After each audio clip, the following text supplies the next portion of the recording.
Graças a Deus. Lucas, capítulo 7, versículo de número 11. Vamos à leitura da palavra de Deus. Assim diz: Não passou muito tempo depois disso, e Jesus foi com os seus discípulos a uma cidade chamada Naim, sendo acompanhados pelos seus discípulos e uma grande multidão. Quando ele se aproximou do portão da cidade, estava saindo um enterro. O rapaz que havia morrido era o único filho de uma viúva, e uma grande multidão da cidade estava com ela. Quando Jesus a viu, o coração dele encheu-se de compaixão. Não chore, disse. E indo até o caixão, tocou nele, e os seus carregadores pararam. Jovem, disse Jesus, eu te digo, levante-se. Então o jovem sentou-se e começou a falar com aqueles que estavam ao seu redor. E Jesus o entregou à sua mãe. Todos ficaram com muito medo e glorificavam a Deus, dizendo: um poderoso profeta levantou-se entre nós. Vimos a mão de Deus agindo hoje em favor do seu povo. A notícia sobre Jesus espalhava-se pela Judéia de ponta a ponta e regiões circunvizinhas. Até aqui, amém e amém.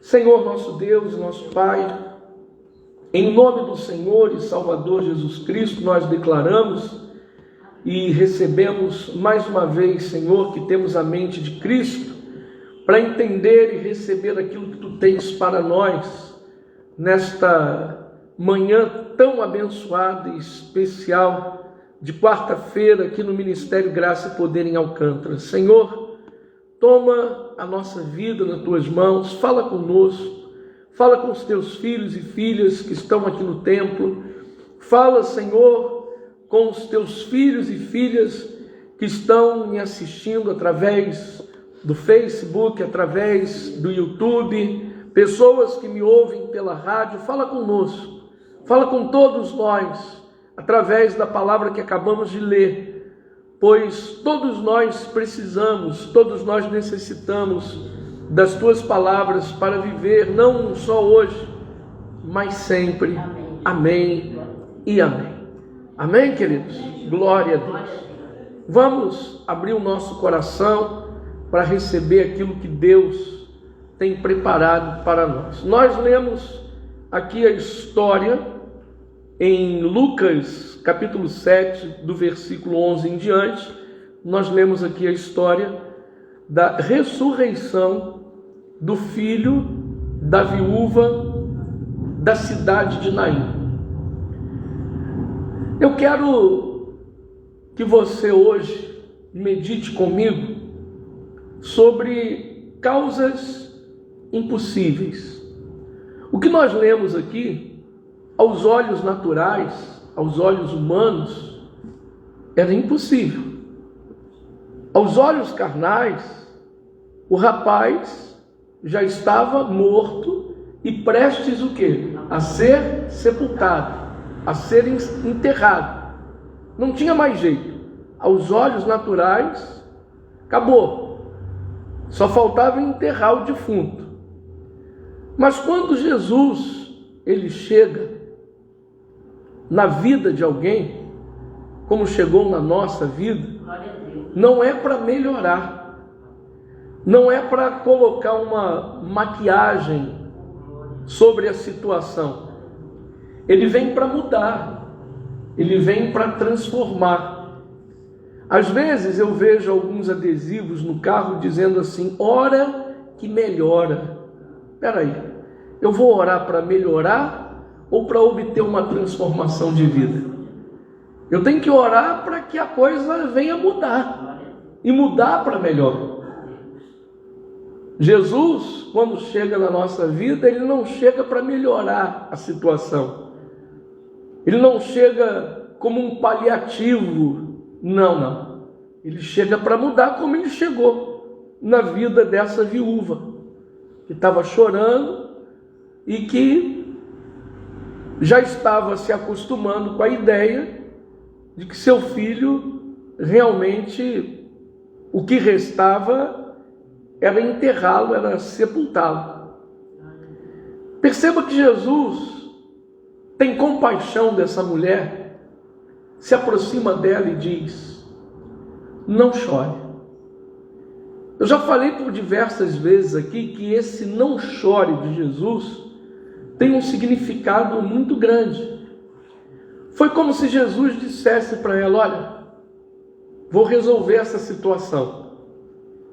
Aquieta o teu coração, porque eu cheguei e vou mudar essa história. Esse não chore de Jesus para essa mulher tem um significado muito grande. Tudo isso, como eu dei como exemplo, e muito mais. Esse não chore de Jesus para essa mulher foi como se ele dissesse: olha, a história não acabou aqui. Esse não é o fim da história. Vou fazer algo. Vou fazer o impossível se tornar possível. E Ele faz. Só Ele faz o impossível se tornar possível. Ele mesmo diz que para Ele jamais haverá o quê? Impossíveis.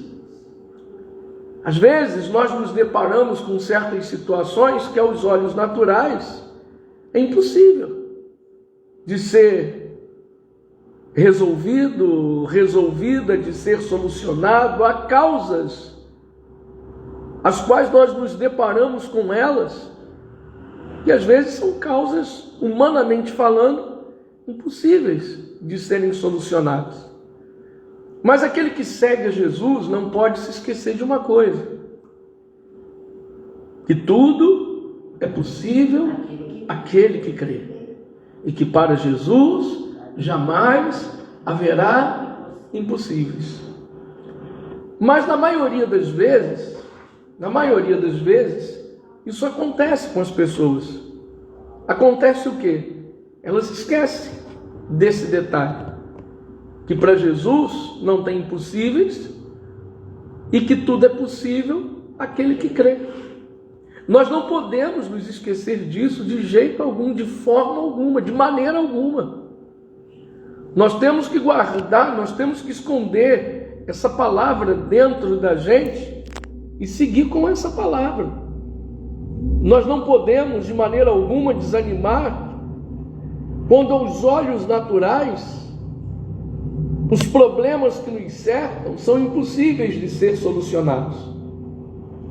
Há uma solução para tudo, para aqueles que creem na palavra, para aqueles que creem em Jesus, para aqueles que creem na força do poder divino que vem de Jesus para a nossa vida. A gente não pode, de maneira alguma, se esquecer dos ensinamentos de Jesus. Nós temos que, em primeiro lugar, aquietar o nosso coração quando vier a dificuldade. Em primeiro lugar, nós temos que aquietar o nosso coração quando nos depararmos com a tempestade. Nós temos que aquietar o nosso coração quando os nossos olhos carnais tentarem nos desanimar. Nós temos que ativar a mente de Cristo para ter olhos iluminados sempre.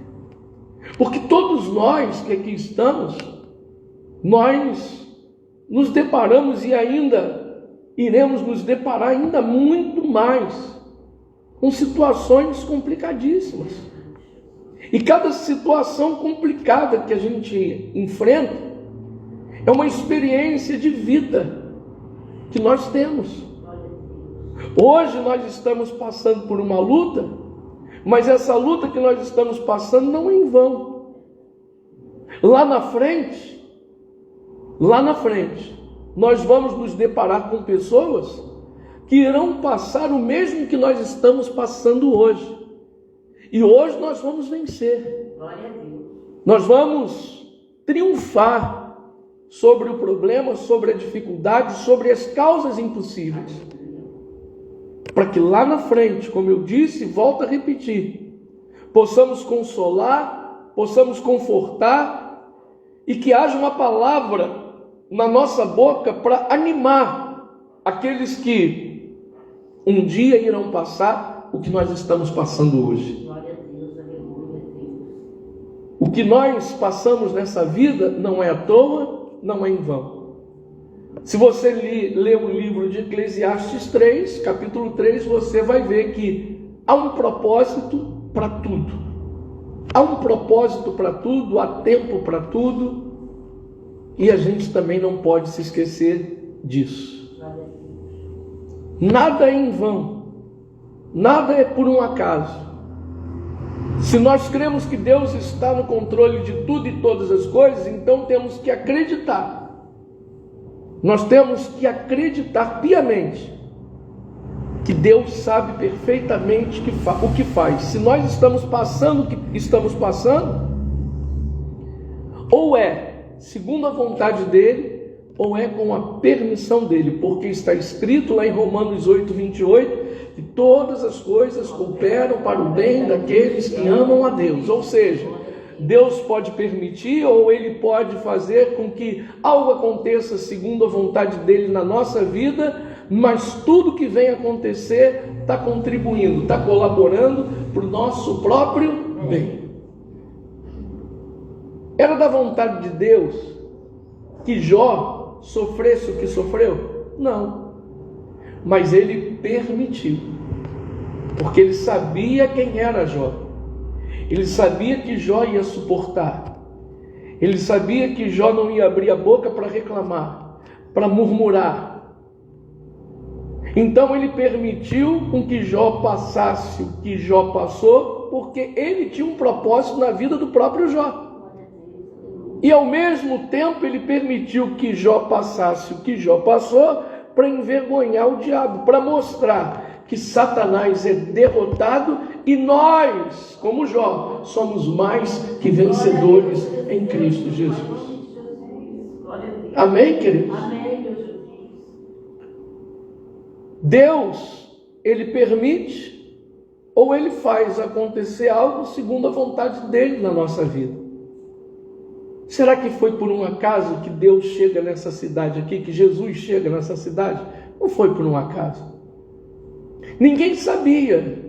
Os que estavam de fora da cidade, ninguém sabia. Mas Jesus já sabia que ali tinha um cortejo fúnebre. Jesus já sabia que ali tinha uma viúva. Jesus já sabia que aquela mulher estava perdendo a única pessoa que restava da sua família. Jesus sabia do sofrimento dela. Então ele não entrou na vida daquela mulher por um acaso. Como é que Jesus entrou na nossa vida? Foi por um acaso? Não. Tem um ditado no nosso meio que diz que quando a pessoa não vai pelo amor, ela vai pela dor. E o bem da verdade é que a maioria das pessoas se chegam a Jesus pela dor. A maioria das pessoas se aproximam de Jesus pela dor. Uma minoria se aproxima de Jesus pelo amor, mas a maioria é pela dor. De repente, nós, pode ser que não, mas de repente todos nós que aqui estamos, um dia nos aproximamos de Jesus pela dor. De repente a gente estava com um problema, uma causa impossível de ser resolvida, de ser solucionada, com o coração angustiado, com o coração aflito. E aí a gente ouviu falar de quem? De Jesus. A mulher hemorrágica, como é que ela foi ao encontro de Jesus? Pelo amor? Não, pela dor. já tinha passado a mão de vários médicos, gastou todo o seu dinheiro com médicos, e ninguém resolveu o problema daquela mulher que carregava há 12 anos no seu corpo uma hemorragia. Havia nela um fluxo de sangue terrível. Ela devia estar debilitada, fraca, fisicamente falando, esgotada. Mas ela ouviu falar de quem? De Jesus. E aí ela decidiu ir ao encontro de Jesus. E quando ela foi ao encontro de Jesus, ela não foi ao encontro de Jesus de qualquer maneira, de qualquer jeito. Ela foi ao encontro de Jesus com a certeza de que ela seria curada se ela tão somente tocasse nas vestes de Jesus. E o que aconteceu? Ela tocou nas vestes de Jesus e foi curada. Glória a Deus, aleluia. Os médicos disseram, olha, não tem jeito. Como eu disse aqui outro dia, nós respeitamos a medicina e os médicos. Entendemos que os médicos são anjos que Deus colocou aqui para cuidar do nosso corpo de carne e sangue. Mas quando o médico diz assim, ó, não tem jeito, desengana uma pessoa, aí entra a ação de Deus na vida dessa pessoa. Glória a Deus, aleluia. Como aconteceu com cada um de nós. Um dia, a gente se viu num beco sem saída. Não havia solução para a nossa causa. Não havia soluções para os nossos problemas. E aí Jesus entrou. Jesus chegou para mudar a nossa vida, para mudar a nossa história, em todos os sentidos, em todas as áreas. Inclusive, ele resolveu aquele problema que anos atrás nos agoniava e gerava dentro de nós uma grande aflição. Jesus mudou a nossa história, Jesus transformou a nossa vida. Ele não melhorou, ele não veio para trazer uma melhora, ele veio para mudar.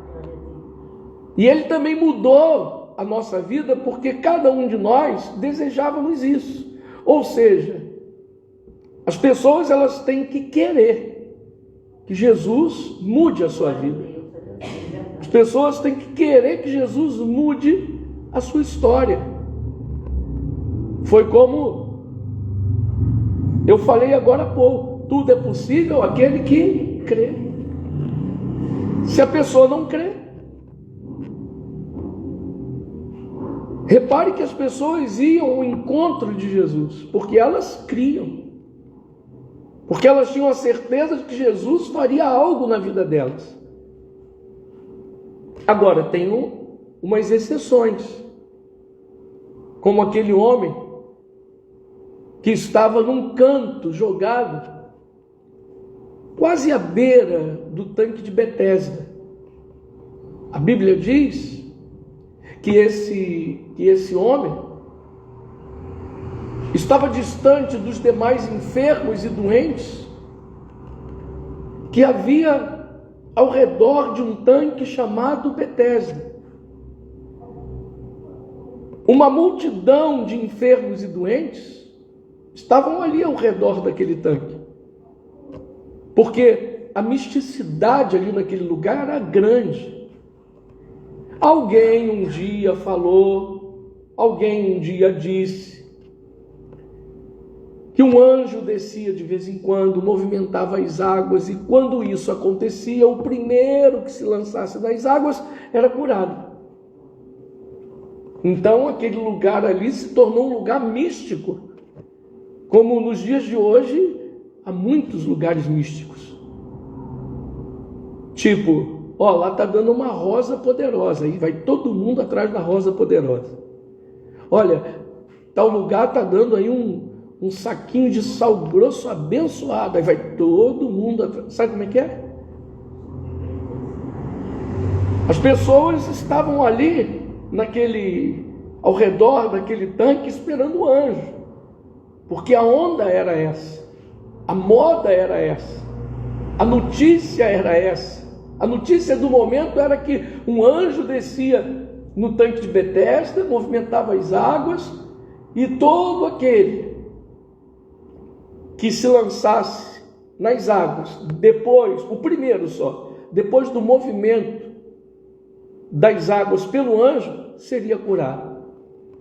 Então tinha um paralítico distante, cansado, esgotado, achando, pensando que a sua causa não tinha solução.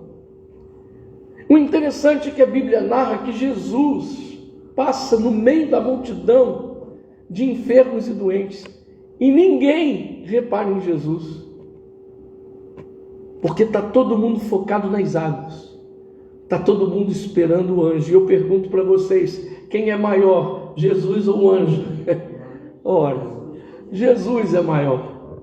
Amém, queridos? Que pergunta, pastor, mas só para ilustrar. Jesus é maior, maior que tudo e todas as coisas. Ele é soberano, não há outro Deus além dele.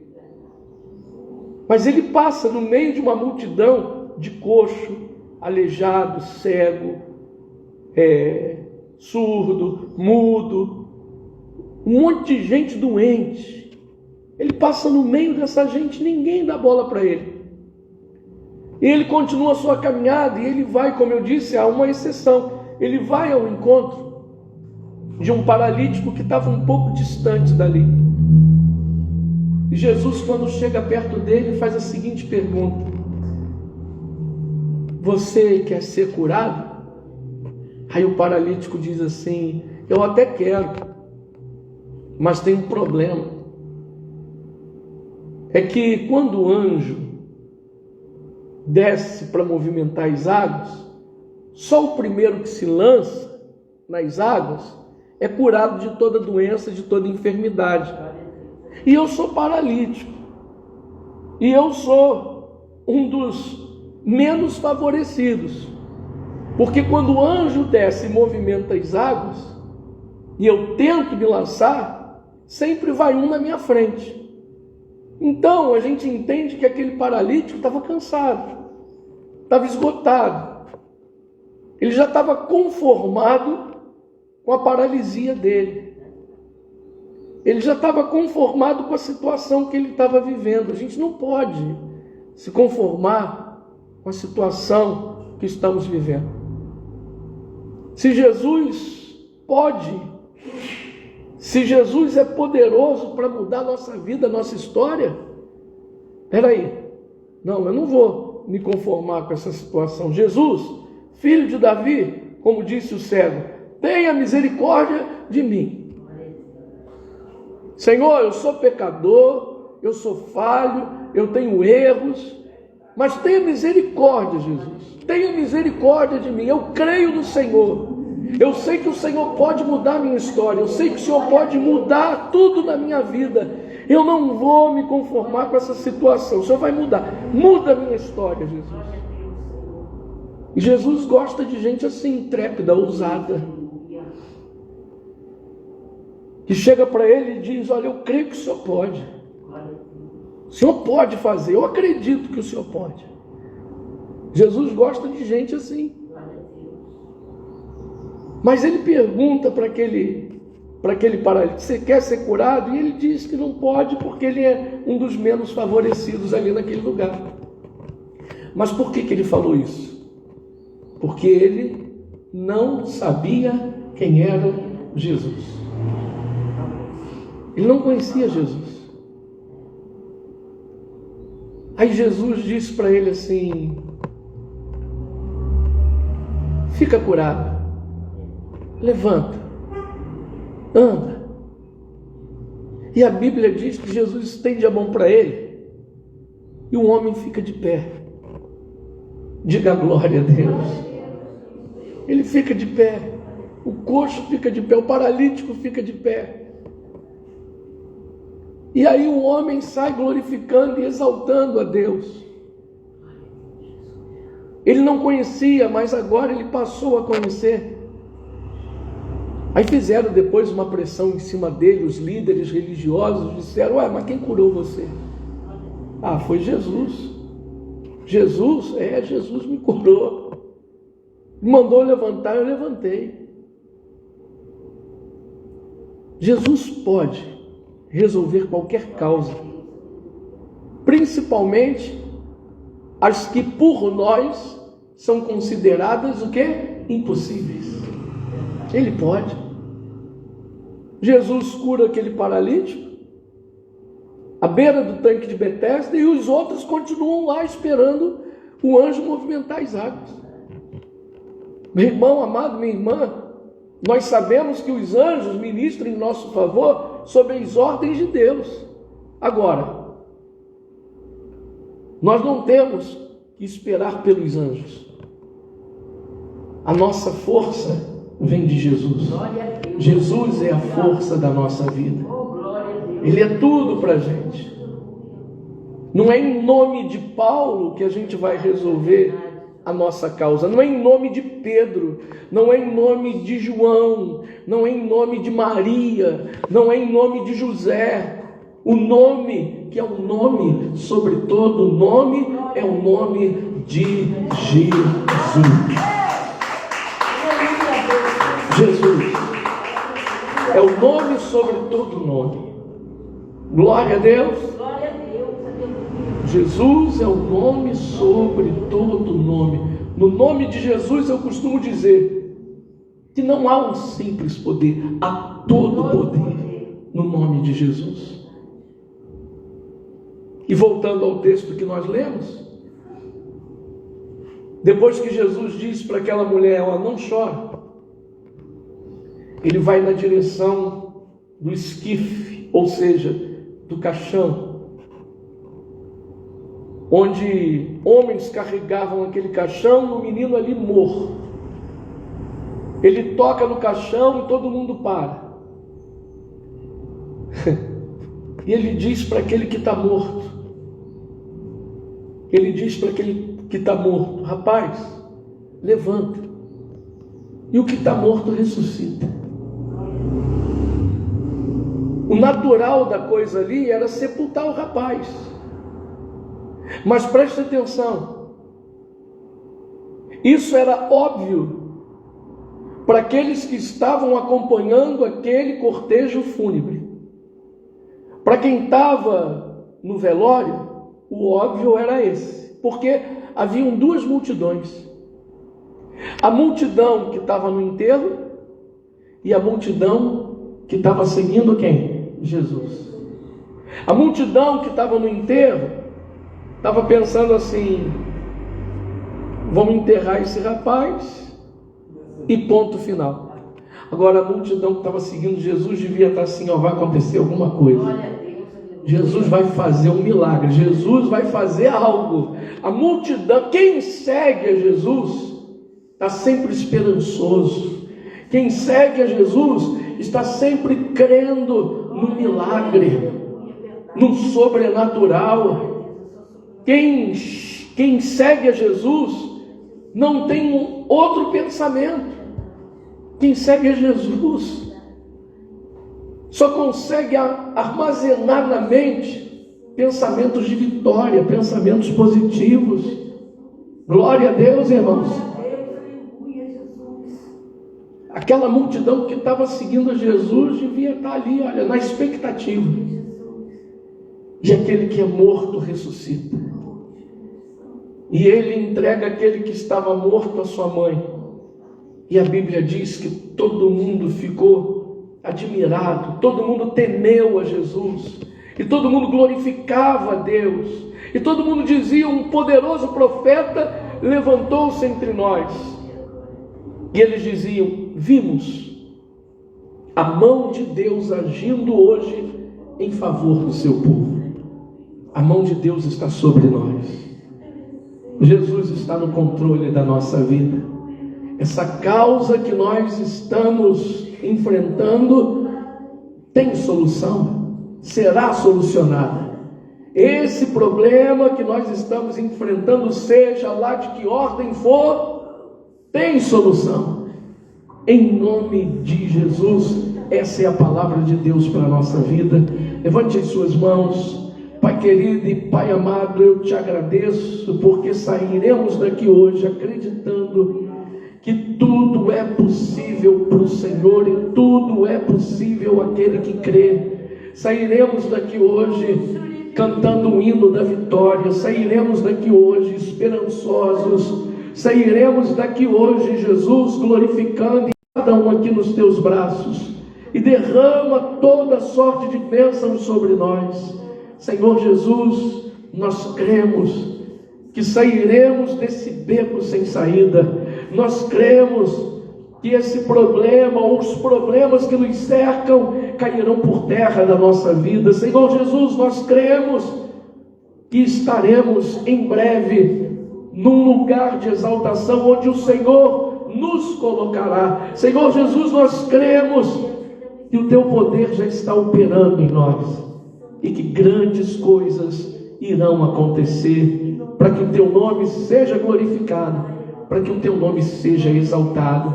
A igreja diga amém. Vamos dar uma salva de palmas bem forte para o Senhor Jesus. Aleluia. Louvado seja o nome de Jesus.